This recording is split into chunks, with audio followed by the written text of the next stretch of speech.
Assalamualaikum warahmatullahi wabarakatuh. Halo semuanya, perkenalkan nama saya Ripa Albi Kesaputra. Saya di sini akan menjelaskan tentang tokoh Muhammad Yamin. Jadi, Muhammad Yamin adalah tokoh penggerak pemuda yang dikenal sebagai salah satu pelapor dari lahirnya Sumpah Pemuda. Ia juga diketahui sebagai sosok yang cendekiawan, sastrawan, ahli politik, dan hukum yang turut merumuskan dasar negara dan konstitusi Indonesia. Ia lahir pada tanggal 23 Agustus 1903. Pengetahuan Muhammad Yamin yang luas membuatnya dipercaya menjabat beberapa posisi menteri setelah Indonesia merdeka. Ia wafat karena sakit pada tanggal 17 Oktober 1962 dalam usia 59 tahun. Muhammad Yamin memainkan peran penting dalam integritas bangsa Indonesia dengan merumuskan Sumpah Pemuda yang menyatukan pemuda dalam satu bangsa, satu tanah air, dan satu bahasa. Ia juga berperan dalam perumusan Pancasila sebagai dasar negara, serta memperjuangkan budaya dan sejarah nasional sebagai identitas bersama. Yamin juga berkontribusi dalam pemerintahan, memperkuat kesatuan dan integritas bangsa melalui berbagai kebijakan dan pemikiran nasional. Sekian dari saya. Wassalamualaikum warahmatullahi wabarakatuh. Assalamualaikum warahmatullahi wabarakatuh. Perkenalkan, nama saya Raisya Mutia Zulaika dari kelas 12 IPS 4. Jadi di sini saya akan menjelaskan tentang biografi Sultan Syarif Qasim II. Identitas Sultan Syarif Qasim II adalah salah satu tokoh pahlawan nasional dari Riau. Ia lahir di pusat kerajaan Siak Sri Indrapura 11 Jumadil Awal 1310 Hijriah, bertepatan dengan 1 Desember 1893. Selain itu, ia adalah Sultan kedua dari Kesultanan Siak. Peran Sultan Syarif Qasim II dalam upaya menjaga integrasi Indonesia ialah untuk memperkuat barisan dukungan kepada Republik Indonesia pada Oktober 1945.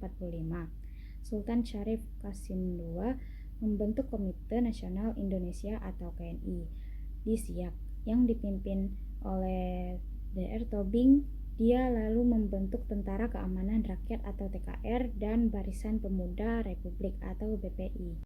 Organisasi Sultan Syarif Qasim II merujuk pada struktur pemerintahan dan organisasi sosial yang ada di Kesultanan Siak Sri Indrapura di bawah kepemimpinan Sultan Syarif Qasim II. Berikut beberapa aspek penting dari organisasi tersebut. Yang pertama, ada struktur pemerintahan. Sultan sebagai kepala negara dan pemimpin tertinggi, Sultan Syarif Qasim II memegang kekuasaan absolut dalam pemerintahan. Yang kedua, ada sistem peradilan. Sistem peradilan didasarkan pada hukum Islam dan adat istiadat Melayu. Yang ketiga, ada sistem kasta. Sistem kasta masyarakat Kesultanan Siak Sri Indrapura terbagi dalam beberapa kasta dengan sultan dan keluarganya berada di puncak. Sultan Syarif Qasim II meninggalkan warisan yang penting bagi sejarah dan budaya Melayu. Kesultanan Siak Sri Indrapura menjadi salah satu kerajaan terkuat di wilayah Melayu. Organisasi Sultan Syarif Qasim II memberikan pengaruh yang besar pada perkembangan masyarakat dan pemerintahan di wilayah tersebut. Sekian, wabillahi taufiq wal hidayah. Wassalamualaikum warahmatullahi wabarakatuh. Perkenalkan, nama saya Renata Adinda Aulia, saya dari kelas 12 IPS 4. Di sini saya akan menjelaskan tentang pahlawan nasional, yaitu TNI Gatot Subroto. Jenderal TNI Gatot Subroto lahir pada 10 Oktober 1907 dan wafat pada 9 Juni 1962. Adalah tokoh perjuangan militer Indonesia dalam merebut kemerdekaan dan juga pahlawan nasional Indonesia yang berasal dari Banyumas. Ia dimakamkan di Unggaran, Kabupaten Semarang.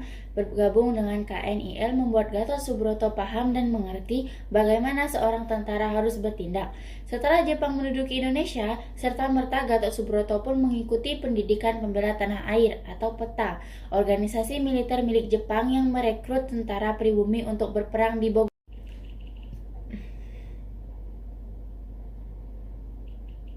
Pada awal kemerdekaan, beliau menjadi tentara TKR untuk berjuang mempertahankan kemerdekaan. Saat pertempuran Ambarawa, beliau berhasil mengepung dan membuat tentara sekutu kesulitan.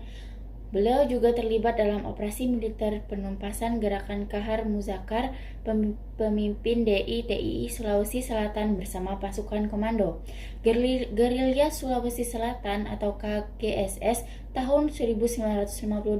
Dalam operasi ini, beliau ditugaskan untuk menumpas pemberontakan Kahar Muzakar karena dinilai pandai memasang strategi. Beliau juga mengatasi masalah pemberontakan PRRI Supermesta yang ada di Sumatera dan Sulawesi. Sekian itu dari saya penjelasannya. Mohon maaf bila ada kesalahan. Saya akhiri. Wassalamualaikum warahmatullahi wabarakatuh. Terima kasih.